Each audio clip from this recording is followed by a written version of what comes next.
ஆகவே வசனம் சொல்லுகிறது, வருஷத்தை தேவன் தம்முடைய நன்மையால் அவர் முடிசூட்டுகிறார்.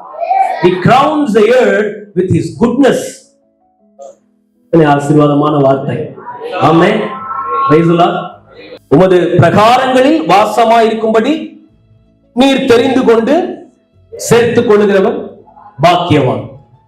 உங்களுக்கு ஆலயத்தின் நன்மை உண்டு, ஆண்டுடைய வீட்டின் நன்மை உண்டு, வருஷத்தை நன்மையாய் உங்களுக்கு முடிசூட்டுவார். ஒரு ஆமென் சொல்லுவோமே. கர்த்தர் நல்லவருங்க. இன்னைக்கு உலகத்துல புது வருஷத்தை எங்கெங்கயோ துவங்குறாங்க. சிலர் குடியோட துவங்குறாங்க, எங்கெங்கயோ பாவத்துல துவங்குறாங்க, சிற்றின்பங்கள்ல துவங்குறாங்க. ஆனா நம்ம பாக்கியவான்கள், அவருடைய பிரகாரங்களில் சேர்க்கப்பட்டவர்கள் பாக்கியவான்கள். வருஷத்தை துவங்கும் போது அவர் சமூகம் தான், முடிக்கும் போது அவர் சமூகம் தான். அதனால we are blessed people. உலகத்துல நம்ம ஆசீர்வாதமான ஆளு. ஆமென். நமக்கு கர்த்தர் நிச்சயமாய் நன்மையை கட்டளையிடுவார்.